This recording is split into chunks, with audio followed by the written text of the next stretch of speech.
Hyderabadi Khatti Dal, which is a tangy and sour lentil dish. So we're gonna start off with some lentils, obviously. I have about 4 or 5 different kinds. You don't need to use that many. You can use just 1 or 2, whatever you have laying around. There's no real science behind the ratio here because we're gonna mush it all together anyways. So this is what they look like dry. And then what I did was I rinsed them a few times under water to get all of the husk and remaining dirt off. And then this is what they look like after soaking overnight. So you can see the size difference here, how much they've, swollen up. And if you're wondering why you need to go through this extra effort of soaking your lentils, whether it's for 30 minutes or a few hours or even overnight like I did, there are a couple of reasons. So the first reason is that water can diffuse into the lentils. So what this helps with is a faster cooking time, because that way there's water already inside of the lentil and then there's water outside of the lentil. So there's that extra penetration of water happening so it can cook a little bit faster. Another reason is that lentils are already very rich in protein and other nutrients, but the outside layer of lentils are rich in anti-nutrients. So what that means is when you eat it, your body has trouble breaking that down and it has trouble getting to the protein inside. So in order to get your maximum nutritional value out of your lentil, it's best to soak it overnight. Another thing that helps with is digestion. So if you don't soak your lentils, you're more likely to get gassy from them later. So if none of these other reasons matter to you, soak them just so you won't be farting all over the place later. We're gonna take our lentils and we're gonna bring them over to our pot over here. We got a little overzealous with the amount of lentils that we're using, but the descriptions below are gonna have the recipe for about 1 cup of lentils, which should be fine for a normal person. I got the lentils and we have some tomatoes cut up. So what this is gonna do is it's gonna start to add that tangy flavor, and it's also gonna provide some extra liquid to the lentils when they're cooking. And then we're gonna add a couple of spices just so our lentils can get a head start on picking up some flavor here. So I have some turmeric. Turmeric is spelled with an R. The R is not optional, so you don't call it turmeric, you call it turmeric. We have that. We have some salt. You can just add that to taste. I'm using a lot of lentils, so I'm using a lot of salt. And then we have this. This is the holy trinity of South Asian food. It's garlic and ginger and green chilies, otherwise known from here on out as 3G paste. This goes in everything we cook. At this point, I put it in, Italian food that I make or Chinese food that I make. I use it in place of garlic at this point because nothing tastes good to me without all those 3 things in there. So another thing we're gonna do is we're gonna add some water to the pot. You wanna make sure that everything in there is fully submerged with a little extra water on top for everything to grow and boil and bubble.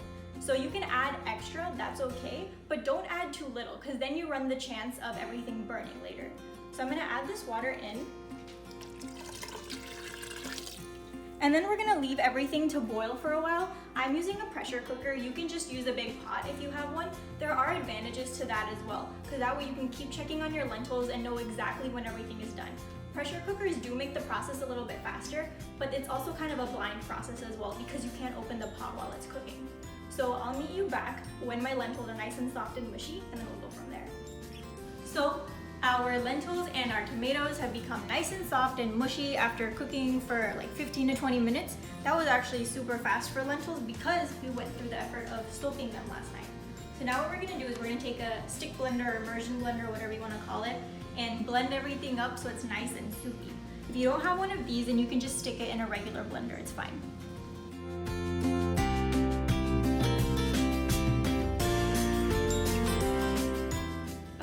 We finished blending everything, so now the tomatoes and the lentils are all nice and soupy.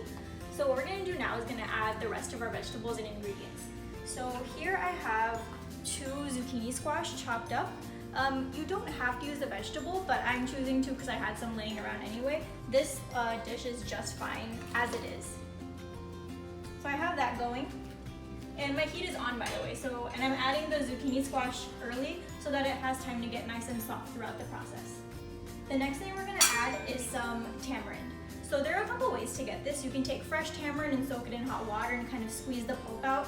You can use tamarind concentrate. That's gonna be kind of darker and more molasses colored than what this is right here. So use a little bit less of that since it's more concentrated. This is just some tamarind paste that I got from the store. So I'm gonna pour that in, and this is what gives this particular dal dish its like signature tangy flavor. So don't skimp on that. Next we're gonna add some red chili powder. You can make this as spicy or non-spicy as you want to. We're gonna add a little bit more salt. We added salt earlier on, but we're gonna add a little bit more to taste later, and we can always keep adjusting throughout the process. It's not like you add it now and then you're done forever and you're not allowed to add it again. No, it's super forgiving and you can keep adjusting as you want. I'm adding some garam masala, and then I'm also adding some curry leaves. So if you have these, definitely add them.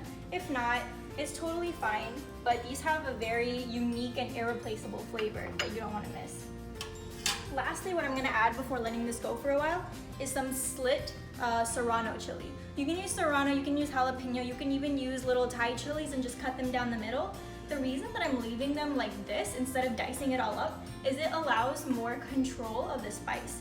So if I had diced it up, the surface area around each of those pieces would have been greater overall. So then more spice would penetrate into the dish and it would become a little too spicy probably.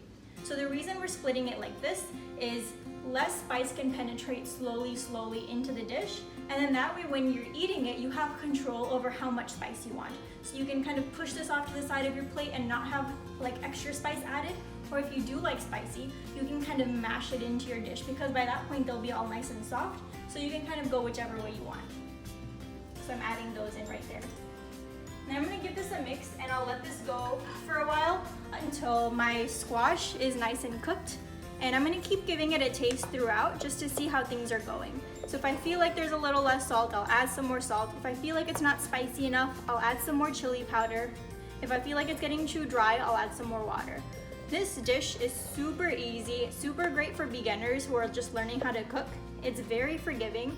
Unless you like spill this all over the floor, there's not really a way to mess this up. So don't freak out about cooking this.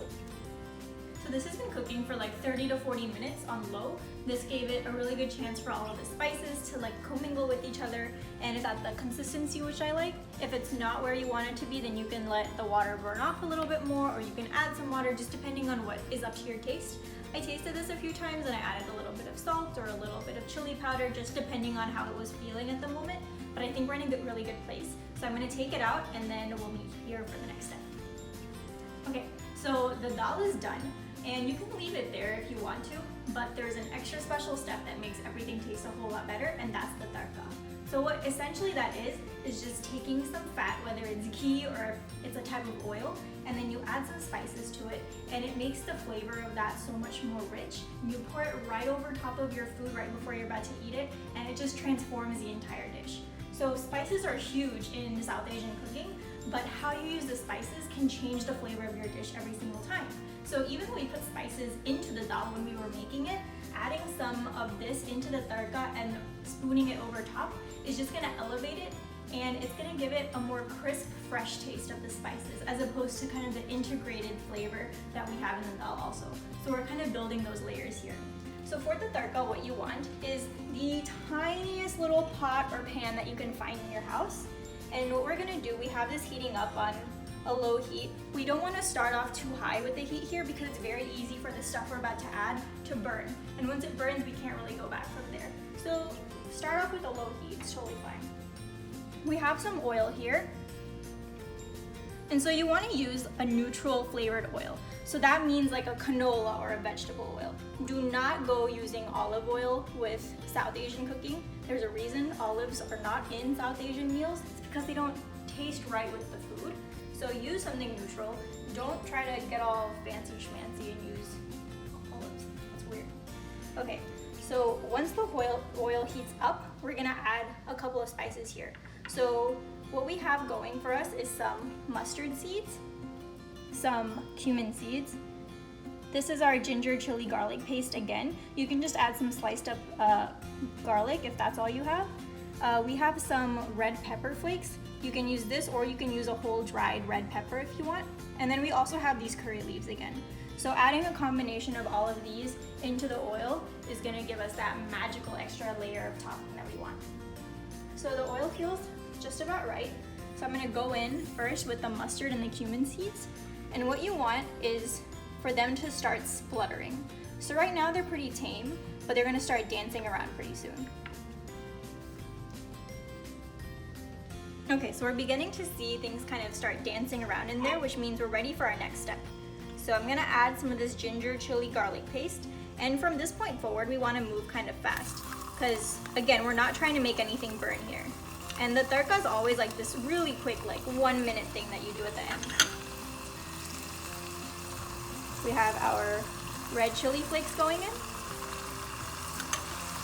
And then we have our, stand back, our curry leaves just went in.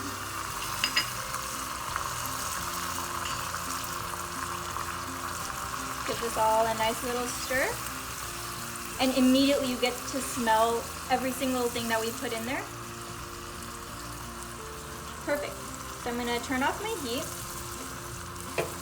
And then let's walk over to our finished dish and pour this right over top.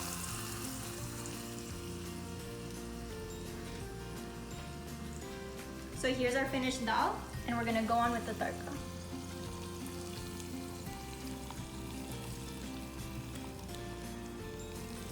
Awesome. So let's talk a little bit about what we have here. So we have our dal with the tadka on top. You can eat this with rice. So this is just basmati rice that's been cooked with a little bit of zira or cumin seeds. We have naan over here. Naan, not naan bread, naan bread. No, that's like saying chai tea. No, it's just naan.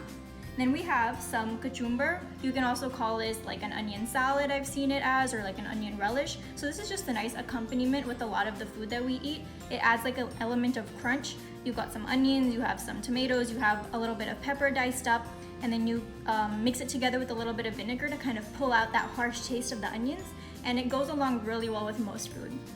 And then we have some achar. This particular one is pickled garlic. So you can see all the little garlic cloves in here, and it's just been cooked with some oil and some spices, and it sits there and ferments, and it tastes tangy and spicy and salty, and it makes everything just come together really well. So this is your final dish, Hyderabadi Khatti Dal.